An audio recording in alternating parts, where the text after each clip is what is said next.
Hi and welcome to this week's YouTube vlog from Barton Burner Services, and I hope we're all okay this week. Thanks everyone that commented on the 2-port motorised valve vlog last week. It was absolutely amazing, the comments we got, and actually I learnt a couple of bits as well, which was brilliant, so thanks for that. And as always, people that have subscribed, brilliant. Again, thank you very much. We're so close to 1,000 subscribers now, so if you haven't subscribed, tick, please do.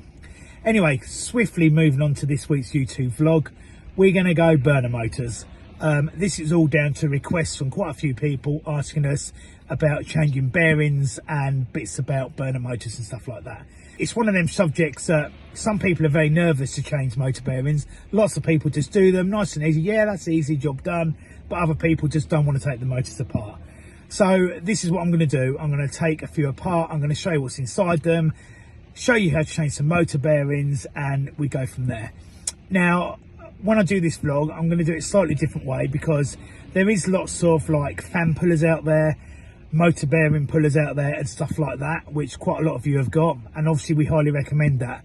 But sometimes people haven't got them, so I'm going to show you the conventional way of doing it, just with normal hand tools, without any damage to anything, because clearly that's what you need to avoid. So I'm off to the workshop now to take some burner motors apart, and yeah, let's crack on. Over to this week's YouTube vlog. Here we go, in the workshop, loads of burners as you can see. So the burners I've got here is the Max 1 burner, the Inter burner, that's the 109. You can obviously get the Inter 10, 11, 99 and 109, a few versions of them, and they're in orange as well. There's your good old Sterling. As you know, there's variations on the Sterling, they can be red as well. Your Echoflam minor 1 to 4, which is your thermocons, etc, etc. Good old EOGB X series, this is an X400. And then you've got your B9 burner there as well. RDB, which is a really common one that you'll see mostly, and the R40. Now, the reason I've got all these out here is to show there's a few differences on the motors. Okay, so I want to explain. Some of the motors are driven, obviously the motors here, and the pump's driven off the back by a coupling, as you can see. This one has got a coupling across the middle, so it's not driven off the back. It's driven off the front where the fan is and the shaft is. On the Sterling, the same again. The minor, you can see now, you've got the little coupling on the back, which I want to show you something quite important when they're like that. Same as the X400. B9's on the back here. We all know an RDB, it's about here. But we're going to concentrate on the R40. All these here have all got 240 volts that go to the motor that spins it. No problem at all. This one has a little extra, so this is what we're going to concentrate on. As requested, I'm going to show you how to do a set of motor bearings on this, and I'm going to use basic tools. So clearly you do get pullers. You can have pullers for the bearings to get the fans off, stuff like that. I'm not going to do it that way. I've got them, but for people that haven't got it, I'm going to try and show you a way not to do it, but I heavily advise you do get the pullers. So I've got some basic tools here. This I've made myself. Well, actually, correction, my dad made it. Okay, and this locks into the back of the motor there, which I'll show you shortly. A couple of small pry bars, that's for knocking the bearing back on with. On some of the motors, you've got a 5.5 bolt on the back there, which obviously is for unscrewing them. Then you've clearly got a normal posi drive, or I think it's a Phillips I use most of the time. And then on some of the older burners, especially on the Inters, not on this one because it's been changed, the motor, but on some of the others, you have a slot, a screwdriver with a slot in it, as you can see there. I've made it, okay? But that just goes over the slot and undoes. So these are going to be the basic tools I'm going to use to show you what to do. Before I strip it, I just want to bring everyone's attention to this burner. So, like I said, it's different to the others. This burner itself runs slightly different. So the motor is still 230 volts. However, you need to do a little check. Have you ever come across an R40 and this control box is blown to pieces? Do not put another control box straight on, because this is a 50 volt control box. So there's a quick test to do here. There's 230 volts go into the motor, but they've really cleverly linked off it to send 50 volts back to the control system. So I'm just going to turn the mains on. Okay, be careful when you do this. Clearly I've earthed it. I don't normally put an earth in under a screw, but I'm just doing it so I can do it for the video. Live in. Okay, going to put my meter in there, and as we can see, 233. This pin white one here, which is pin 7, if you put your meter on there gently, 50 volts. So we know that's okay. If the motor goes wrong, it basically sticks 230 volts straight into pin 7. This smokes and goes bang. So if you put a control box on, then another one on, and it keeps doing it, you've got a massive problem there. Okay, so as I say, if you ever get this go bang, do the check on pin 7. Okay, pin 7, 50 volts. Really easy and simple. Then you know it's fine. If that's 230 volts, you need to be putting a motor on it as well, because if you don't, you're in a world of problems. So yeah, right, let's crack on and actually do something with the motor. I've taken the end plate off, you've seen me do that before, and I've taken the pump off, and you've seen me do that before.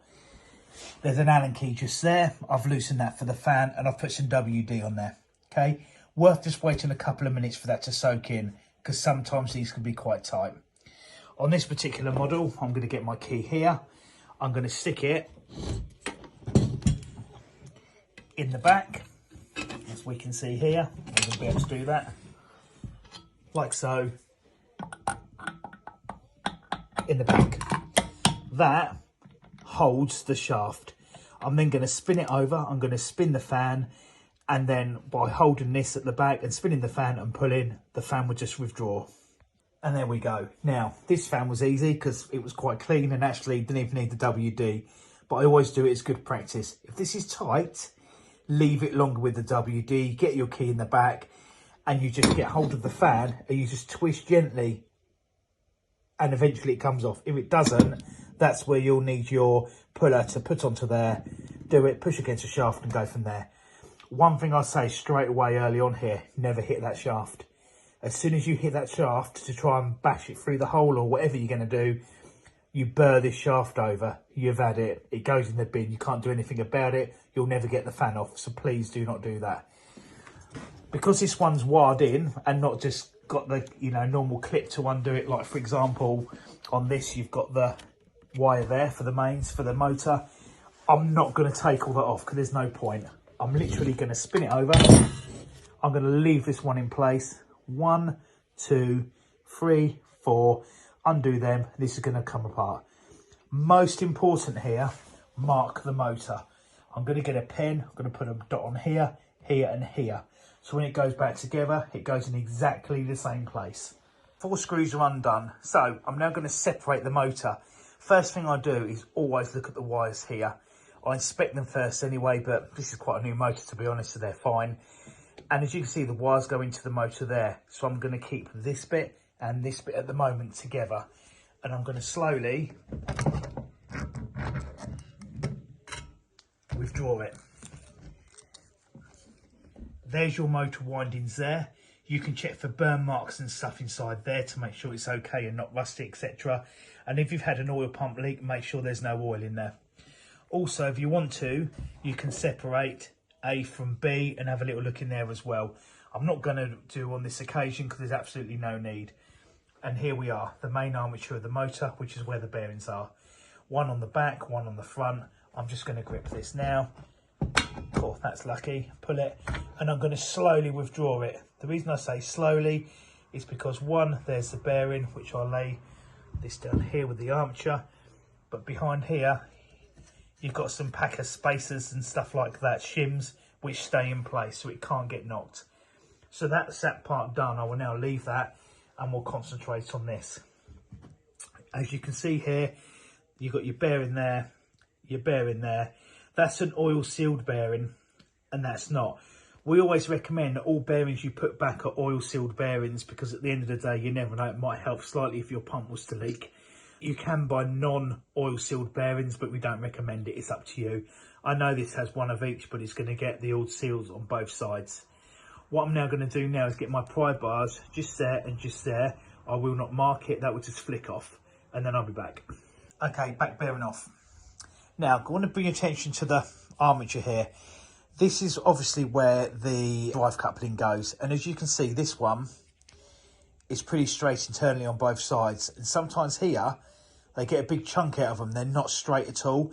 And it's because basically the drive coupling hasn't been changed regularly and it ends up sort of shaking inside and wearing it out. If you ever get that happen, that's it. End of motor, bin, start again. The reason being is because if you put another drive coupling in, it's going to do the same. It's going to end up jamming and you're going to get intermittent jamming and the boiler's going to lock out. But in this case, it's good. Happy with that. I'm going to move on to this side. Now, I've already started to move it. This is where, again, you can use a pulley. But in this case, because it is quite a relatively new motor, I've just got 2 spanners stuck under there, flick, and it's come off. It's not hard at all. You can see not a mark on there, not a mark on there. So you don't have to make a mark of it. You just have to be very gentle. Like I keep saying, pullers are great. I'll be honest, I don't use one very often because if you don't mark them, you have no problem. I'm just going to drop back one step quickly. That is that motor bearings are always best to be checked, i.e. motors, when it's cold. When a burner is cold, if they're going to be worn out or noisy, it's going to scream its head off when it's cold. Quite often when a burner gets hot and it's running hot, they go quiet. So when you're servicing a boiler, it's a really good option to say to the customer, either turn it off beforehand, or again, like I've said before, clean the combustion chamber first. The burner would have cooled down a bit, and that's when you're going to find your screaming bearings.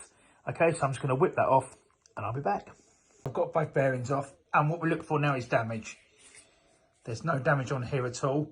What you mustn't do is start cleaning this up with emery paper or anything like that, because if you do that, what will actually happen is you'll end up making that so clean and shiny, etc., that when you put the new bearing on, it might just fall on and off. And when you put the new bearing on, if it goes on really easily or it just flops on and off, you've got to chuck it in the bin, the whole motor, because it's no good. Because if the bearing doesn't grip on there, then clearly it's not doing its job. It would just spin.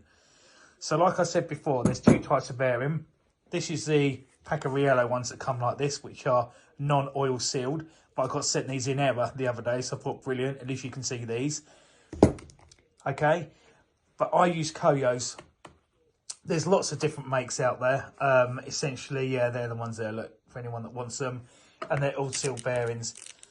They're about £1 more, which isn't a lot of money considering. But they're much better bearing that last a lot longer. Okay, so that's what I recommend you use at the end of the day. Nothing wrong with them, but they haven't got the oil seal on them, which is what I explained. So the way it works is, I'm going to take it out of the bag now. I'm going to pop that on there, okay, which should be upright like so. Obviously, this is the old one on there. I'm going to get my tube here, just a bit of steel tube that I made, put on there gently, and I'm going to tap it home. Okay, now I will tap that and obviously it'll make a noise, but as soon as the noise changes, you know it's fully home and it's made it onto that shoulder there. And then I'll repeat on the other side. Once I've done that, then it's ready to go back together. Bearings on. Yes, they're different colours. There's no reason for that. It's just that I took them out of the packet. Sometimes they're like that, sometimes they're like that. But essentially they're the same. When I've done this, I spin. Make sure it's lovely and smooth. The reason being is, if you get it on wrong or you hit it wrong, it won't be smooth. I turn it around, lovely and smooth. Okay, these are on here nice and tight. I'm happy with that. There's no damage on the armature in any way, shape or form. So it's going back together. So we're going to pop this back in here first. And we're going to feel it go in. Then out in. And it spins. So we know that side's okay. I'm then going to get hold of the main windings and I'm going to slip that back on. Obviously lining up with the mark that I put on there. Look, it wasn't dots in the end, it is a pencil mark. Okay, and then I'm going to do the screws up again. But you must do them up opposites a bit at a time. That, repeat. So it pulls it down nice and square until it's tight. Once I've done that, I'll be back. Okay, so we're all back together, as you can see. Right, come round to the shaft now, turn it. Okay, it feels tighter than it was, but clearly it's not seized and solid and you can't turn it. The reason it's tighter is because you've got new bearings in, and it feels smooth, lovely and smooth. You'll know what I mean when you turn it, if it feels good or not. If it's stuck, seized, you can hardly turn it. You basically haven't got this on square. So take it off, take it apart, make sure you haven't damaged anything, put it back together again. So good common practice when you're doing a burner motor as well is clearly you've just done the bearings, it's going to be tighter, check the capacitor, because you'll be amazed how many times that after you do a set of motor bearings, the capacitor can't handle the new bearings. So you'll think, brilliant, it's working, fantastic. You'll go home. The next day, they'll ring you up and go, the boiler's failed, and you put a capacitor on it, which is a basic check you should do at the same time, as well as putting a new drive coupling in. So with a burner motor, take it apart, inspect inside, look for things like hot spots, corrosion, damage to the wiring. Has the insulation gone on the wiring? Is there oil in the motor because the fuel pump's failed? Stuff like that. Put your new bearings on, check your capacitor, put your new drive coupling in, stick it back together, away we go. So the next stage I'm going to show you is obviously the capacitor. So on this one here, you can't just pull the leads off here because it's an R40. I'm just going to nip them out here and here, and we'll put a meter across it and see what we got. Wires out. I've cheated and put them into Wagos. The only reason being is because I can't video, because I'm doing it by myself, and hold these at the same time. So I've just Wagoed them in. There we go. 2.5 microfarads, not enough. It's a 4 microfarad capacitor on here, so that would be no good. It'll probably go tonight, but it might not go tomorrow, especially if it's a bit cold.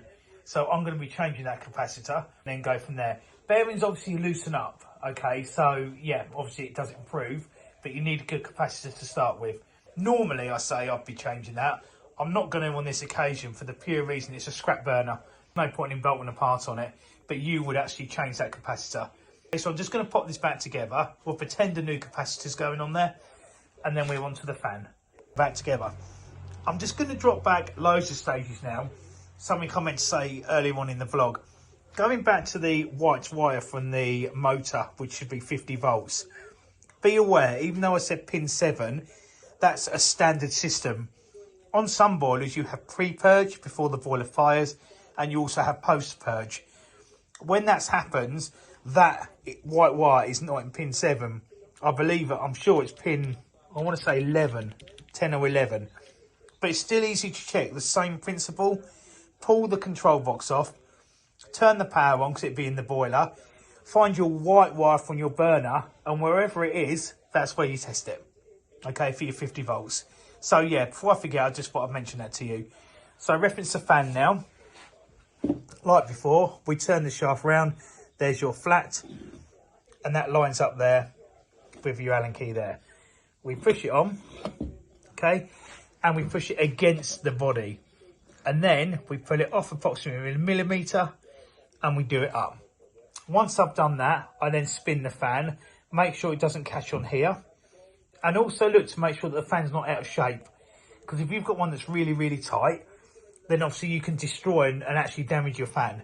And you'd have to have a new fan. So on my van, I don't keep that many fans. I keep one for an RDB, one for an R40, and I've got some for B9s, because they're the ones I have most trouble with, to be honest. But I probably only change 2 a year, because it's so rare that they actually get stuck, and you can't get them off, or you bend them, or you cause damage. So yeah, I'm just going to do that up, and then I'm just going to put the end cheek on here. Coffee, I'm the gaffer. Okay, put that on, make sure it doesn't touch. And that's essentially it. That's this burner done. So I'm just going to do that now. This burner motor is now done. All right, so we're going to recap. We've taken it apart, we've done the motor bearings, we've pretended we've replaced the capacitor because it was down, new drive coupling. We've made sure that the fan has gone back on correctly. There's no bends in the fans, it runs nice and true. End cheek on. We've turned it from that side to make sure that it obviously runs freely inside here. Then we bolt it back together, job done, i.e. he says, control box on, back together, pump on, done. Okay, we're going to skip by that, done. Moving on. That one was one where the drive is in the back of the burner motor. I'm just going to take you onto this one, which is a Sterling now, and it's slightly different, so I'm going to go through that with you. Sterling burner. Just 2 screws to get it out. As you can see, the drive coupling's left behind, and it runs off the shaft, slightly longer shaft, it runs off there. There's no drive from the back on this. As I explained earlier, I'm just going to spin it round. They're the bolts I was on about, which has my slotted screwdriver. So I'm just going to undo these and show you a slightly different way of doing this one. Just dropping back slightly again, like I like to do, as we all know, bearings. All burner motors on common domestic boilers have all got the same size bearing in them. So don't think you've got to have different ones for different types of burner. You haven't, except for the Inter. On some of the older Inters only, they have a small bearing at the back. If you come across one of them, it's a waste of time trying to find a bearing, because they normally don't come off, they break off in bits. So you can't do anything with them. So it's not worth it. So if you ever come across an older orange version of these, Inter 99 normally, with an older motor on it, pull it off. The likelihood is you're going to have to change the motor. Okay, so back onto this one. I'm going to undo the 4 bolts and I'll be back. Undone the 4 screws. As always, I've undone the Allen key on the fan. I've lubricated it and I've left it.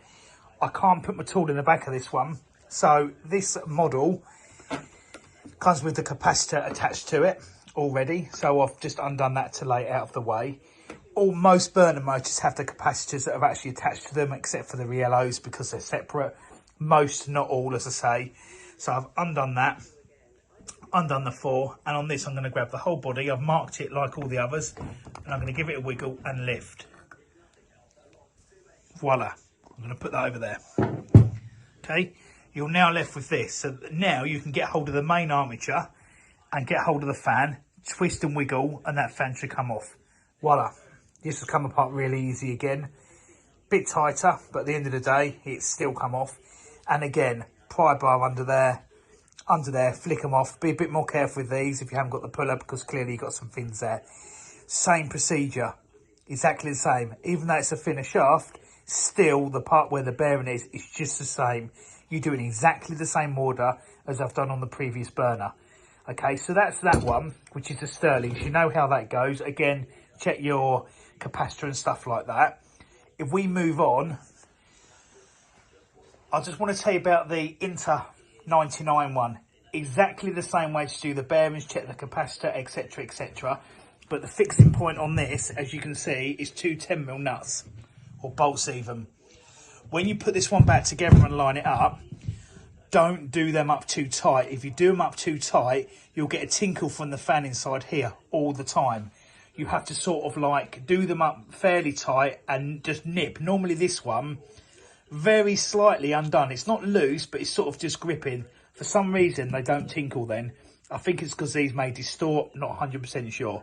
Okay, but if you do them up really tight, you're going to get a tinkle. So if you put one together, you get a tinkle, to play with your bolts and it will stop. As long as you've got the fan in the essential position it's supposed to be, i.e. a few mil from the front of the burner motor itself when you put it on, you'll be fine. Finally, moving on to the Echoflam. As I've shown you, all the burner motors so far just have 2 bolts that hold them on. With the Echoflam, you can see it hasn't. Same procedure, take the end cheek off. You've got your fan. Once you've got your motor off, lock it in the back, remove the fan. However, underneath this fan is a tiny little, it's like a ring, a metal ring that sits underneath. They're great, because when you put it back together, you can just slip the metal ring off, push the fan onto the ring, and that's where it stays, and you do it up. Once you've got the fan and the ring off under here, there's 4 Phillips number 2 screws under there. You undo them, and then the motor falls off. That's the only motor that's like that I'm aware of, unless I get proven wrong on comments, obviously. So yeah, that is your overview on motors. I've showed you how to do bearings, how to check capacitors, how to do all the necessary stuff, drive couplings, wear on the back of the shaft, stuff like that. Clearly on this model, you don't get the wear in the back of the shaft, okay? Because obviously you haven't got a shaft in the back that's driven off a pump, etc, etc. All right, so that's slightly different, but I've given you the overview now. So yeah, that one there, the max burner, is slightly different to get the burner motor off. You know about do not over tighten the bolts on the Inter burner. Everything else basically is the same. And that's it. That is your overview on burner motors. So yeah, everyone, crack on and change them rather than changing motors. It makes you look a bit better changing motor bearings and not changing a whole lump. Cheaper for the customer. Takes me 10 to 15 minutes maximum to change a set of bearings. And if you're doing it as part of the service, nice and straightforward and easy. But as I keep saying, check them when they're cold as well. So that's me done in the workshop. Back into the van. And that is it, everybody. Tick, another completed vlog from us, Barton All Burner Services. I hope you found it useful, the overview of the burner motor, things like changing bearings, checking capacitors, what you're looking for when a burner motor fails and stuff like that. As I've said a few times in the vlog, please make sure when you're checking bearings on motors, or if a customer's saying first thing in the morning they hear a noise from the boiler, it needs to be cold. Okay, that's the best time to hear it. Yes, you get noisy motor bearings when it's hot, but mainly when it's cold. So yeah, I hope you found it useful. I hope the 50-volt supply coming back from the burner motor to the control system on the R40 you also found useful as well. So feel free to comment as always. You know we love a comment. And if you haven't subscribed, then please feel free to subscribe. We'll love it if you do. So have a great weekend, everybody. Until next week, stay safe. So that's what I'm up to. I'm off to the workshop. You'll see a load of burners and a load of burner motors.